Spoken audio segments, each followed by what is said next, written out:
The year 2050 is not science fiction, it is 25 years away. The children being born today will be 25 years old in 2050. The decisions being made right now in laboratories, in parliaments, in data centers, in corporate boardrooms are already determining what that world will look like.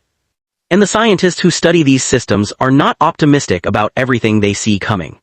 This is what the best available evidence says the world will look like in 2050, not worst-case scenarios designed to frighten the scientific consensus as honestly as it can be stated.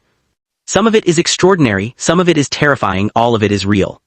The planet will be significantly hotter. This is not a prediction, it is already locked in. The carbon dioxide released into the atmosphere over the past century takes decades to fully affect global temperatures. Even if every country on Earth stopped all carbon emissions tomorrow, the planet would continue warming for decades from what has already been released.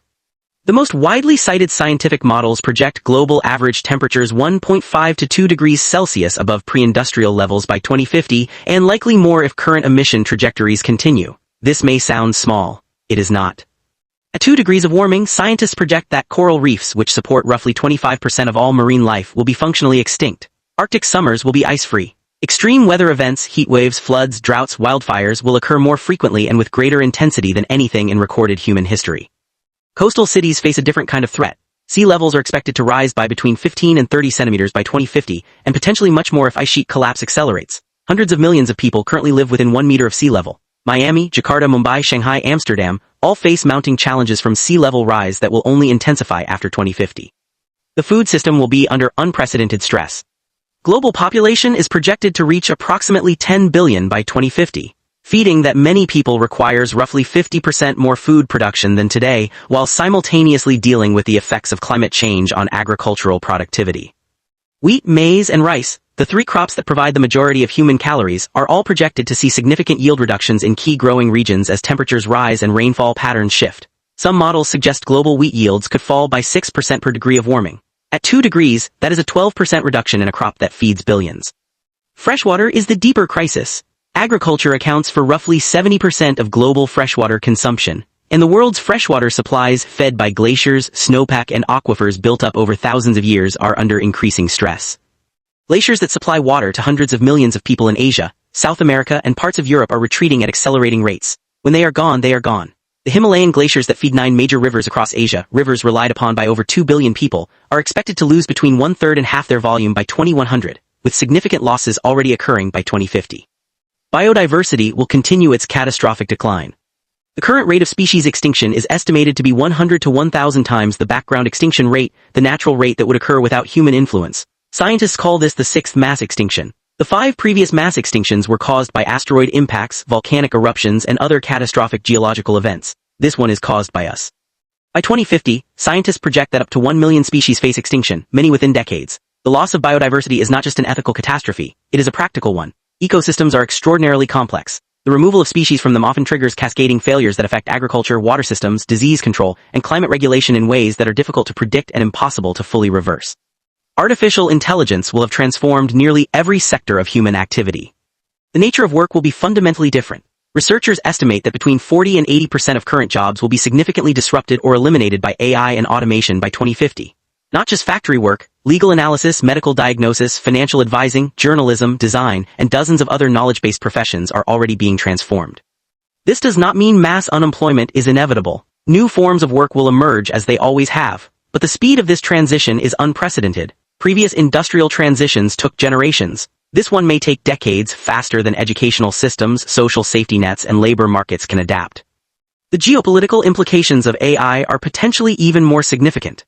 Nations that achieve dominance in AI development will hold strategic advantages in economic output, military capability, and technological influence that could reshape the global balance of power more dramatically than any previous technological shift. Antibiotic resistance is one of the most underreported threats facing humanity. The World Health Organization has identified antimicrobial resistance as one of the greatest public health threats of the 21st century. By 2050, drug-resistant infections are projected to kill 10 million people per year, more than cancer kills today. The mechanism is simple and unstoppable through current approaches. When bacteria are exposed to antibiotics through human medicine, through agricultural use, through environmental contamination, those that happen to carry resistance mutations survive and reproduce. Over generations, the resistant strains dominate. The more antibiotics used, the faster this process accelerates. Without new antibiotics or alternative treatments, routine surgeries, cancer chemotherapy, and organ transplants become dangerous or impossible, because all of these depend on antibiotics to prevent infection. Many medical advances of the past century rest on the foundation of effective antibiotics. If that foundation erodes, much of modern medicine erodes with it. There will also be extraordinary advances.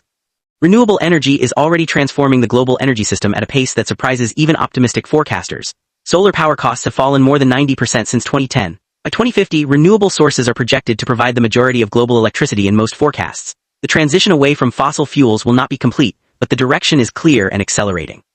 Biotechnology will advance to a degree that seems almost implausible from today's vantage point. Gene editing technologies will likely allow the elimination of many inherited diseases before birth. Personalized medicine treatments tailored to individual genetic profiles will transform oncology and other fields. Synthetic biology will produce materials, fuels, and medicines that cannot be created through conventional chemistry. Longevity science is advancing at an unprecedented pace. While radical life extension in the next 25 years is unlikely, scientists project meaningful increases in healthy human lifespan, with some researchers believing that the first person to live to 150 may already be alive today. The defining characteristic of the world in 2050 will not be any single development. It will be the intersection of all of them simultaneously. Climate pressure on food and water systems, unprecedented population displacement as regions become uninhabitable, AI disrupting labor markets faster than societies can adapt, antibiotic resistance threatening the foundations of modern medicine, geopolitical tensions over resources and technological dominance. And simultaneously, clean energy systems transforming the global economy, biotechnology eliminating diseases that have killed humans for millennia, connectivity and access to information transforming education and opportunity in parts of the world that had neither. The world of 2050 will be more dangerous in some ways than the world of today. It will also be more capable of solving its own problems than any previous generation. Whether the capability outruns the danger is the defining question of the next 25 years. The scientists are watching, the evidence is accumulating, and the decisions being made right now by governments and companies and individuals will determine which world the children being born today inherit. That is not a prediction, that is a fact.